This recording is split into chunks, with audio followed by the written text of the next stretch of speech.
explanation. Not that anyone is asking for an explanation, but yeah, I just thought I would do a video to kind of say, hi, I am still here, I am still going to be doing videos, but there's been kind of a lot going on in the last month or so,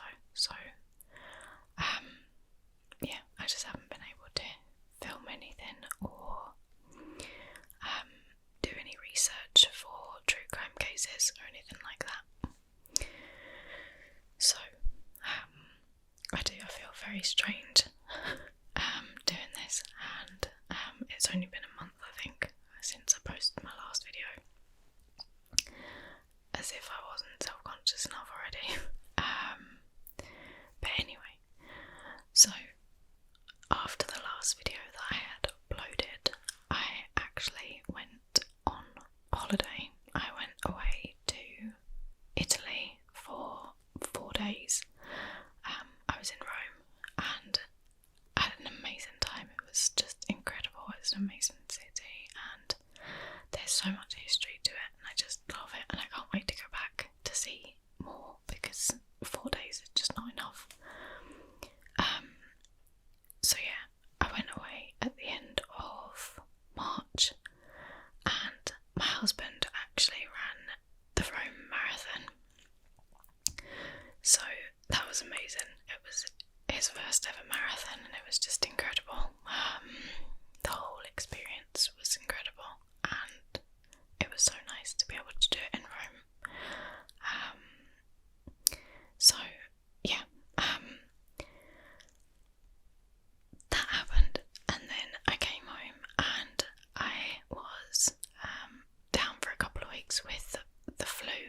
I had been testing myself for COVID-19 non-stop, and thankfully I continued to be negative, so I can only put it down to being the flu because it was far worse than just an ordinary cold.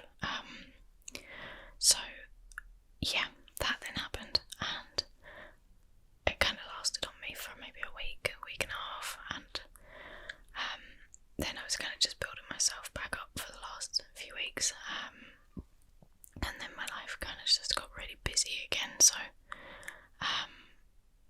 and I think the longer you stop doing something or stay away from something, the easier it is to stay stopped, kind of. So I kind of lost my confidence with I didn't really have much confidence with making these videos anyway, but I had been kind of building it, and what I had built, I had kind of gone backwards a little bit with being away for a few weeks. So this is kind of like a hello, I'm back.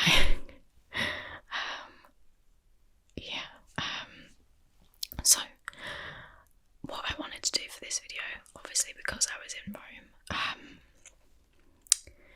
I can do like a story time kind of thing for another video, just about the whole trip, if anybody wanted to see that. But today I wanted to do a just read from an article, and it's one that I found is actually really interesting. There's a magazine called All About History. It's not true crime, but I suppose in a way there were things that happened that were crimes, but yeah. So it's about the Roman Emperor Nero.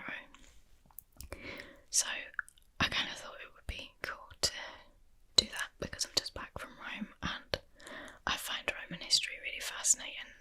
One of the friends that we were away with actually is a history buff, so he was telling us all these different stories while we were away and about all of the Roman history, and it was just really, really interesting. So I'm going to read this article to you, and yeah, I really hope that you enjoy it. I wonder, can I show you the picture from this? It's gonna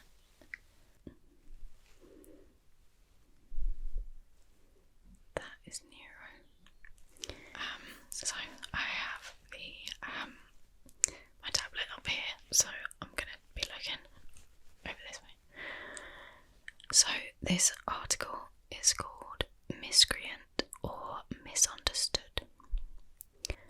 Famed for his bloody rise to power, slide into tyranny and catastrophic collapse, we examine the legacy of Rome's notorious Emperor Nero. For many, the Roman Emperor Nero is the quintessential mad tyrant, a talentless musician who played the fiddle while Rome burned, killed his mother and 2 wives, and defiled a Vestal virgin. But the real Nero was far more interesting than that. He was born in 37 CE, the son of a psychopathic general, Neros, and Agrippina the younger, whose mother was a granddaughter of Augustus, and father was the legendary general Germanicus, descended from Augustus's sister and Mark Antony. Despite the baby's pedigree, Nero's father scowled.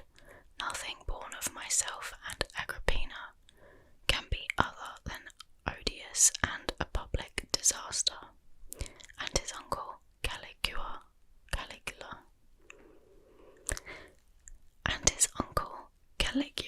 joked that he should be named after Claudius, the butt of every family joke. Keen to discover what the gods had in store for her young boy, Agrippina consulted an astrologer who predicted that he would one day rule, but only after killing his own mother. She supposedly spat back, "Let him kill me, only let him rule." Agrippina's upbringing was marked by turmoil. Under the reign of Tiberius, her father, who was set to inherit the empire, was assassinated, and her mother and 2 brothers died in captivity.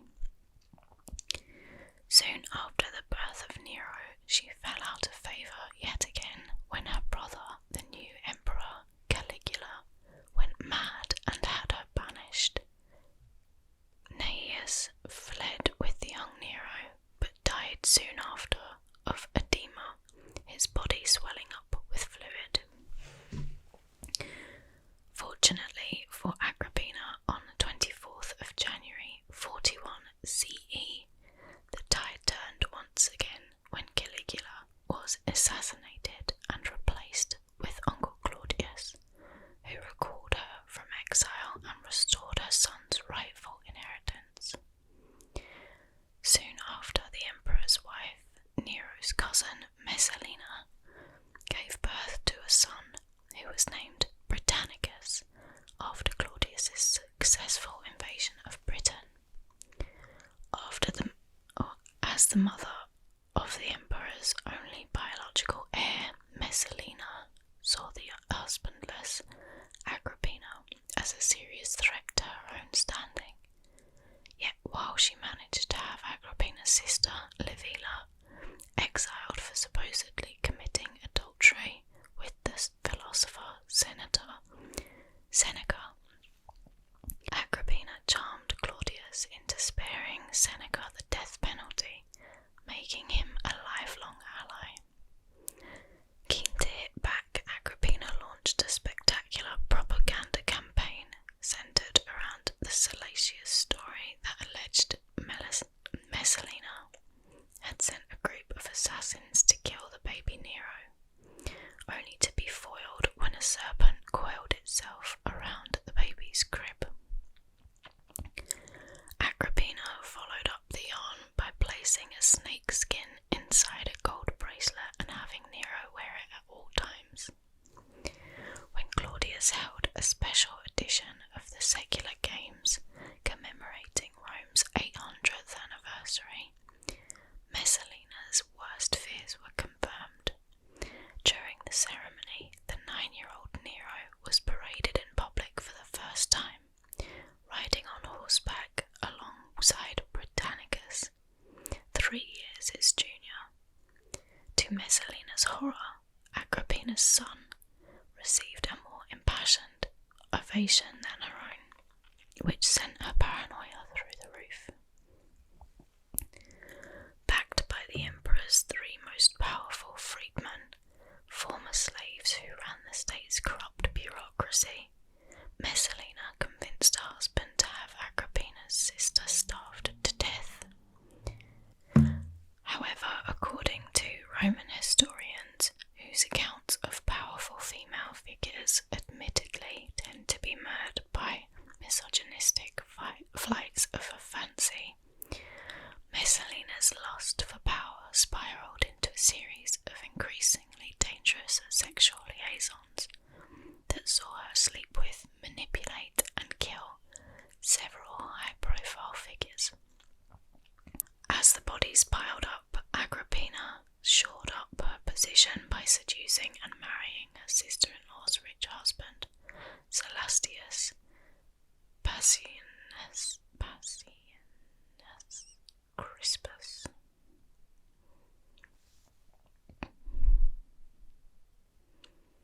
Celastius Passienus Crispus. Sounds quite nice. Celastius Passienus Crispus. He died soon after, having conveniently named Agrippina and Nero heirs to his 200 million sesterces fortune. When Messalina was later killed for engaging in a treasonous and adulterous plot against Claudius, Agrippina swooped in. She not only earned the emperor's hand in marriage, but also had him name Nero as his heir over his own biological son, Britannicus. Paving his way to greatness, the 13-year-old Nero enjoyed the toga virilis of manhood ceremony a year early, marking his entry into public life. With bronze hair, deep-set eyes, and a slight chin, the handsome adolescent was a refreshing change from the moody, unsightly emperor. Coins were even minted depicting Nero clad in a military cloak and donated to the soldiers in his name. Furthermore, he was named Prince of the Youth and nominated by the Senate Consul, even though he would not serve for another 6 years. Cementing his place in the royal family, Agrippina had Nero married to Claudius's popular daughter Octavia.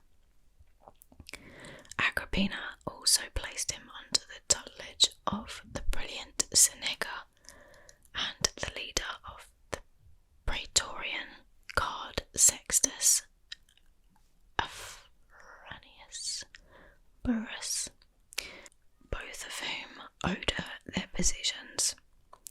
Conveniently, with all of Messalina's allies weeded out from positions of power and Nero set to inherit the empire, Claudius dropped dead in 54 CE, allegedly killed by Agrippina via a poisoned enema.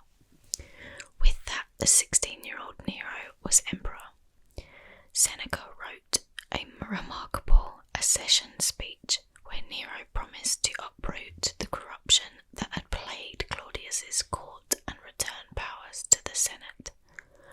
And while others had promised this before, incredibly, Nero actually kept his word, reversing egregious laws and restoring authority to the Senate. Echoing the spirit of the times, the poet Calpurnius Siculus roared, "No longer will the wretched Senate chamber be empty and the prison full."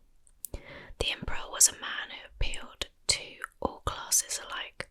He handed 400 sesterces to every citizen, gave the Praetorians free grain, greeted soldiers by name, introduced a salary for impoverished senators, built a beautiful new market, scored military victories abroad, held the most spectacular games Rome had ever seen, and tackled predatory tax farming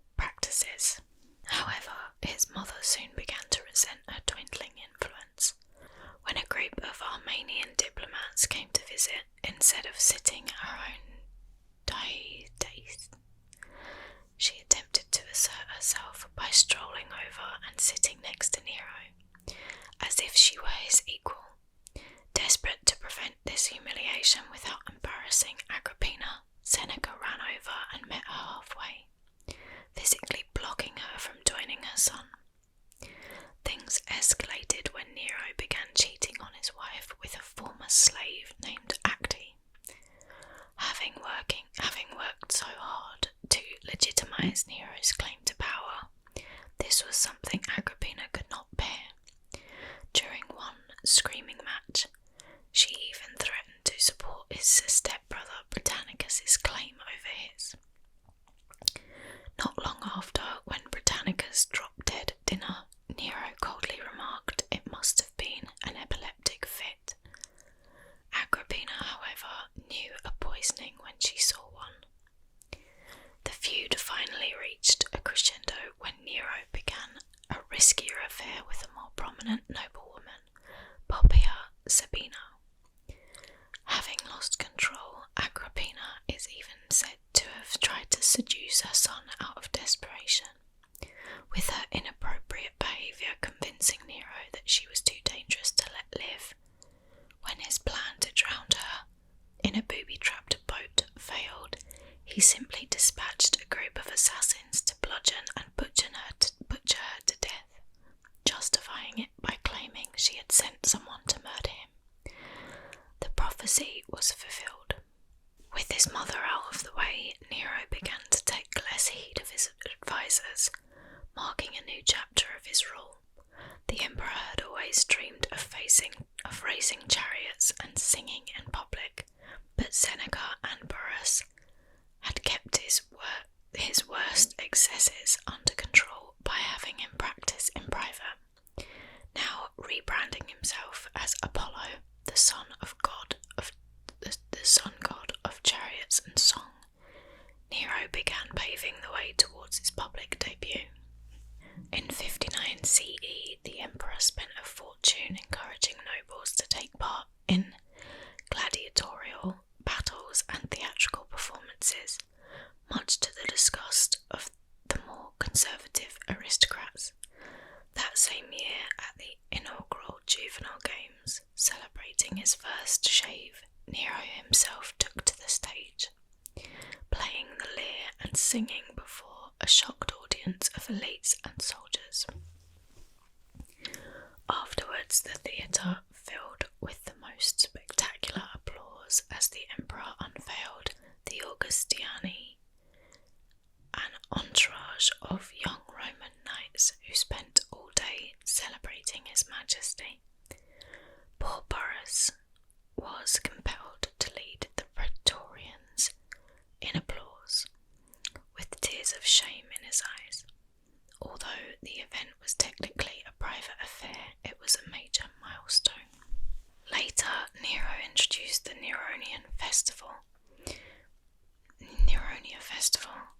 bringing the ancient Greek games to Rome.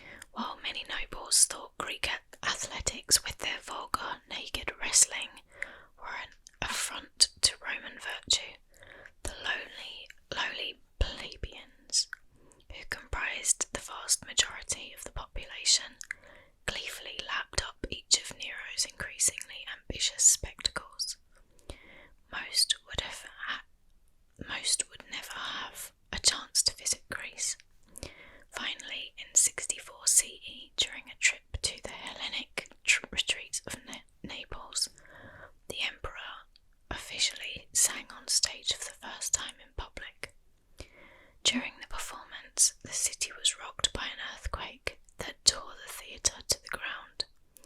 While some called it an ill omen, Nero boasted that the fact no one was hurt was a miracle signifying divine approval. By now, with Burrus dead, Seneca found himself drifting into the political wilderness and even asked to withdraw to private life. Though Nero refused, he placed his trust entirely in one of the two new praetorian prefects, an opportunist rogue named Ophonius Tigellinus.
Across the capital, Christians, including the apostles Peter and Paul, were rounded up and executed in agonizing theatrical manners, dressed in animal skins and torn apart by dogs, crucified upside down, and even set ablaze and used to light Nero's garden parties as he strolled about dressed as a charioteer.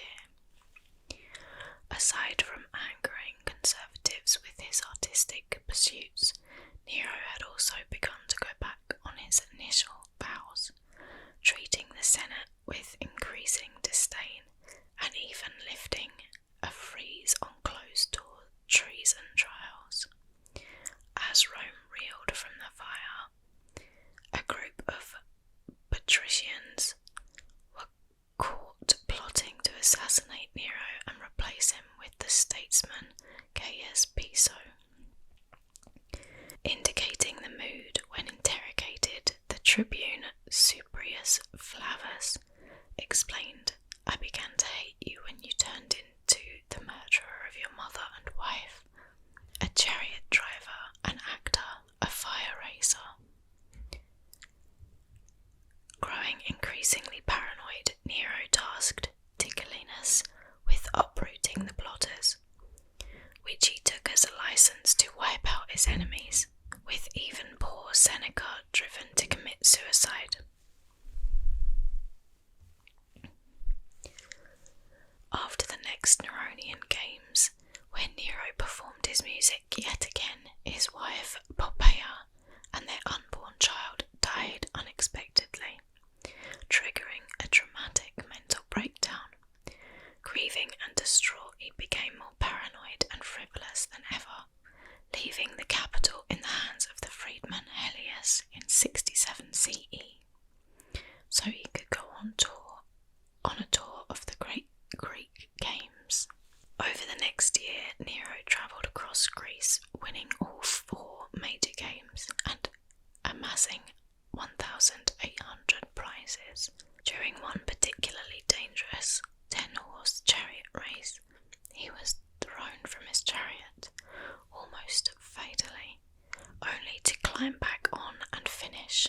Still haunted by his mother's ghost, he also acted out tragedies such as the blinding of Oedipus and Orestes, the matricide, publicly working through his emotional turmoil as his self-identity became intertwined with myth. Amid these distractions, Nero repeatedly ignored letters warning him of emerging rebellion back home. Having taken Tigellinus with him, he was even losing control of the Praetorians. It was only when Helius showed up in person that Nero decided to return, taking his sweet time to indulge in Rome's only ever artistic triumph. When he finally arrived back in Rome, he rarely spoke to anyone directly lest he damaged his singing voice, and when he did eventually summon the Senate, rather than discussing the rebellion raging in Gaul, he gave them a lecture on musical instruments. When the Spanish governor, Servius Galba, rose up in revolt, Nero's allies rapidly deserted him. He woke up one night to find his palace completely deserted and even his poison box stolen.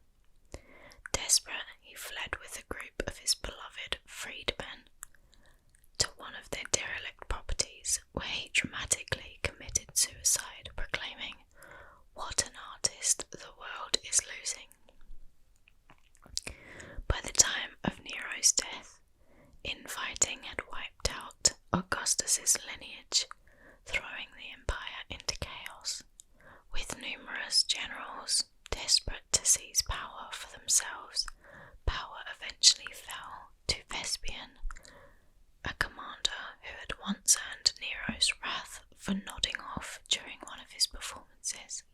Though Nero died at just 30 years old, he left a legacy that would endure for thousands of years, with some denigrating him as the Antichrist and others wishing